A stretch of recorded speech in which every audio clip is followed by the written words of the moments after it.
So, is it game over for Ace Magashule? In theory, Magashule could get the red card at some point, but the rules of the game are complicated. Let's get some perspective now from our reporter Michael Marillier, who's joining me from the augmented reality studio.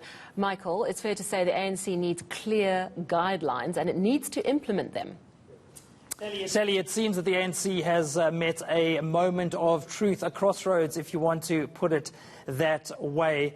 Welcome to our augmented reality studio once again. And of course, we're exploring the issue of the Ace Magashule moment, this milestone, perhaps a crossroads, as I mentioned, for the ANC. Some analysts saying that corruption has become a political football for the party, that claims of corruption are being used as tools in factional battles, and then they're being responded to by claims of unfairness, claims that there is a political agenda or a conspiracy. So it's absolutely critical that the ANC establish some kind of guidelines when it comes to dealing with those who are facing serious charges when it comes to corruption. And we thought that we had actually reached that moment in 2017. The ANC saying that it wanted to blow the whistle, the final whistle on all those scandals that we saw under President Jacob Zuma. As you can see, they're no stranger to the game of football.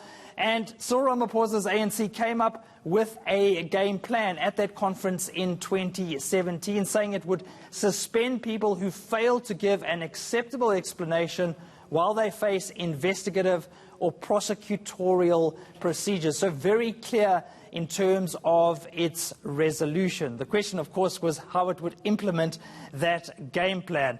We saw some more action and some more talk from the team captain, that of course being Cyril Ramaphosa. You'll remember that he mentioned this issue in his letter to the party, a scathing letter just a few months ago. I suppose you could refer to it as a team talk if you wanted to, and this is what he said.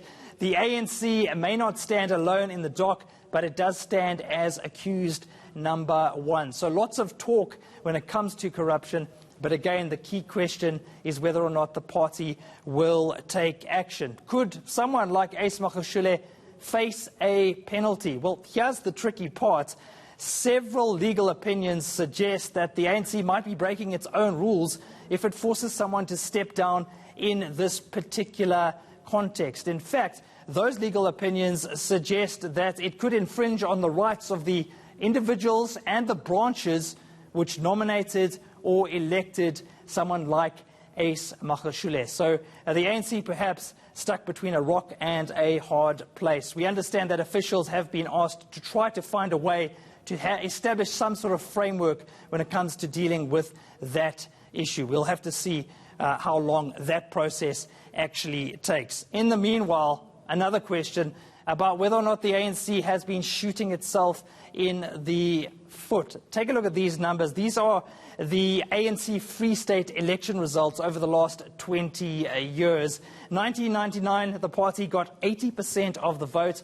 That dropped to 70% in 2014, and then 9 percentage points lower in 2019. We can't say that Ace Magashule is responsible for all of that, but certainly these scandals will not be helping the ANC in the province. So clearly a lot of thinking and a lot of soul-searching over the next few weeks and the next few months. Sally?